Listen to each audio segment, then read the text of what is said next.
Bismillahirrahmanirrahim. Assalamualaikum warahmatullahi wabarakatuh. Selamat siang. Mudah-mudahan saat ini kita selalu ada dalam lindungan Allah Subhanahu wa taala. Dalam kesempatan ini saya akan melanjutkan salah satu tahapan pre-learning dari PlayStation Leadership Development Program 3 angkatan 11 pendukung bisnis, yaitu modul manajemen bisnis.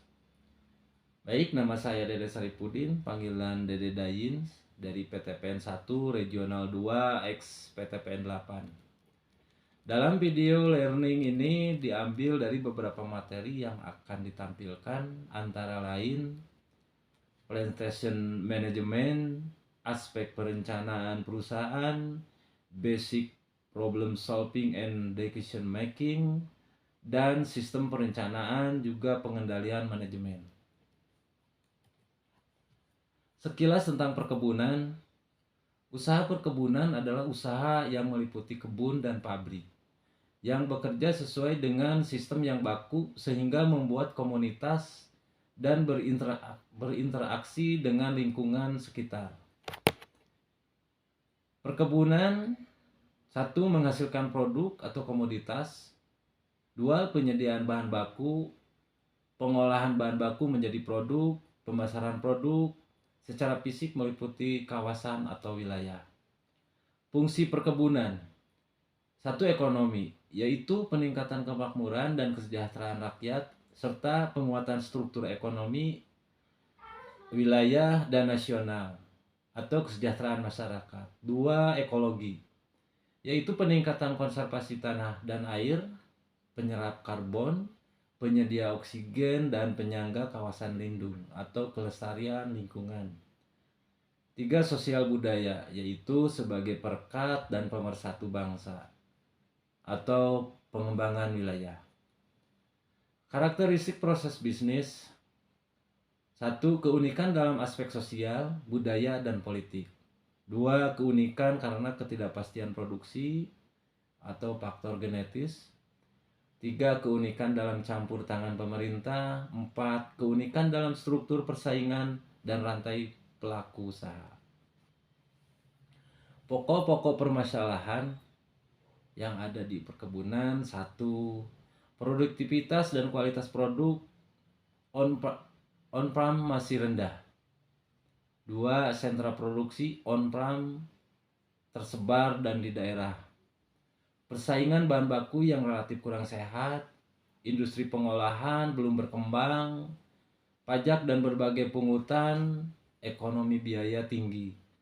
6. Kualitas dan komitmen SDM perkebunan relatif masih rendah. 7. Tekanan isu-isu global atau lingkungan, keamanan, pangan, dan lain-lain. Lanjut, aspek perencanaan perusahaan. Perencanaan ditunjuk untuk dapat menjawab pertanyaan berikut. Apa? Merumuskan apa yang menjadi tujuan atau target yang ingin dicapai oleh organisasi atau perusahaan. 2. Siapa? Merumuskan personil yang bertanggung jawab atas pencapaian target dan sasaran organisasi. 3. Kapan? Merumuskan jangka waktu atau kapan kegiatan atau program harus dilaksanakan. 4. Bagaimana? Merumuskan strategi atau cara dan prosedur bagaimana kegiatan itu dilaksanakan dengan cara yang efektif dan efisien. Terakhir, mengapa? Merumuskan alasan-alasan yang melatar belakangi mengapa kegiatan atau program itu dilaksanakan atau untuk apa kegiatan itu dilaksanakan. Aspek perencanaan perusahaan bertujuan menetapkan arah, mengurangi ketidakpastian, meminimalisasi kemungkinan tindakan yang sia-sia atau pemborosan, dan kegiatan lengkap, menetapkan standar yang digunakan dalam pengendalian.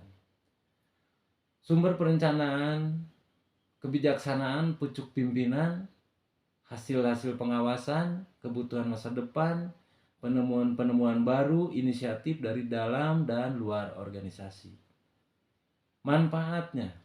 1. Membuat para manajer untuk berorientasi ke masa depan, mampu melihat masalah-masalah dan peluang-peluang yang mungkin timbul dan yang akan dihadapi di masa mendatang.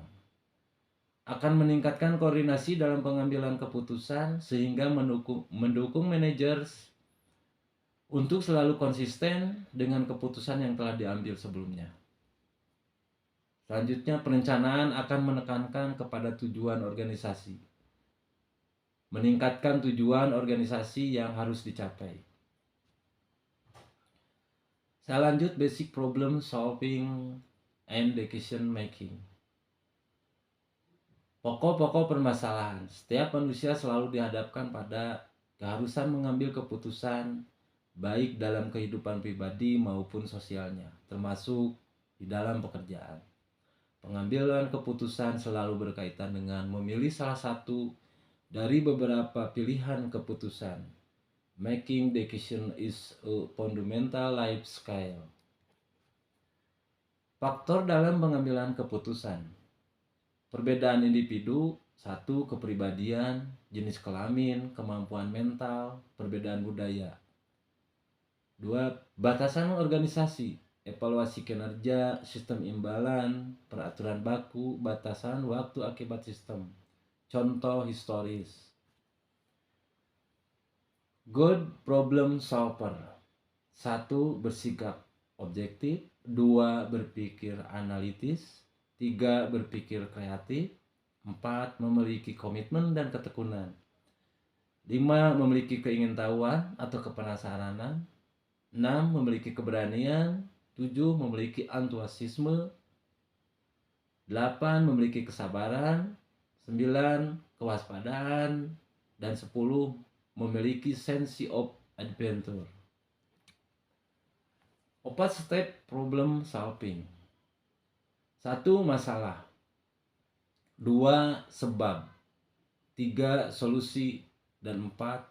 Rencana tindakan dan persoalan potensial. Kita bahas 1.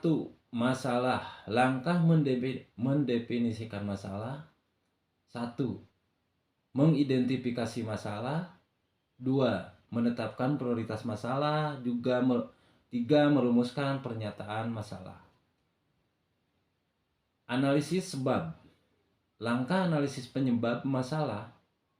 1. Identifikasi sebab yang mungkin akan terjadi, atau membuat hipotesis penyebab masalah. 2. Analisis penyebab masalah, menguji hipotesis penyebab masalah. 3. Identifikasi akar penyebab masalah yang sesungguhnya, menentukan akar penyebab masalah yang paling dominan. 3. Solusi. Langkah menghasilkan solusi. 1. Mengembangkan alternatif solusi, mengidentifikasi berbagai alternatif solusi dengan berbagai metode seperti brainstorming, scamper. 2. Memilih solusi terbaik. Dari berbagai alternatif solusi, dipilih solusi terbaik mengacu pada sasaran, pembatas pilihan, dan nilai menggunakan kriteria keinginan.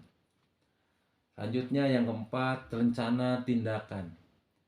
Berisikan detail rencana kegiatan untuk merealisasikan solusi terpilih. Hal-hal yang dituangkan di dalam rencana tindakan adalah sebagai berikut. Solusi terpilih dan sasaran atas solusi tersebut. Kegiatan berisi rencana aktivitas yang konkret akan dijalankan. Output merupakan hasil dari kegiatan yang dijalankan. Kebutuhan sumber daya berisi jumlah dan kualitas sumber daya yang dibutuhkan untuk menjalankan kegiatan seperti manpower, peralatan, ataupun uang. PIC, person in charge, orang yang bertanggung jawab atas aktivitas tersebut. Waktu, durasi waktu untuk setiap kegiatan bisa mingguan ataupun bulanan. Definisi, manajemen adalah proses perencanaan, pengorganisasian, menggerakkan dan mengarahkan serta mengontrol aktivitas organisasi agar tujuan organisasi dapat tercapai. Perencanaan diartikan sebagai suatu proses pemilihan dan menghubung-hubungkan fakta, serta menggunakannya untuk menyusun asumsi-asumsi yang diduga bakal terjadi di masa datang, untuk kemudian merumuskan kegiatan-kegiatan yang diusulkan demi tercapainya tujuan-tujuan yang kita harapkan. Control system adalah seperangkat sistem formal maupun non-formal dalam organisasi yang digunakan untuk mengendalikan tujuan organisasi. SPPM. SPPM adalah suatu sistem terintegrasi antara perencanaan, proses, strategi, penganggaran, pencatatan, atau akuntansi, pertanggungjawaban dalam menjalankan organisasi agar perusahaan dapat mencapai tujuan secara efektif dan efisien. Fungsinya adalah tool untuk membantu manajemen dalam mengarahkan organisasi untuk mencapai tujuan. Demikian learning point dari modul manajemen bisnis yang dapat saya sampaikan sebagai salah satu tahapan pre-learning dari Plantation Leadership Development Program 3 Angkatan 11 pendukung bisnis. Semoga bermanfaat bagi kita dan juga bagi perusahaan kita. Amin, amin ya rabbal alamin. Assalamualaikum warahmatullahi wabarakatuh.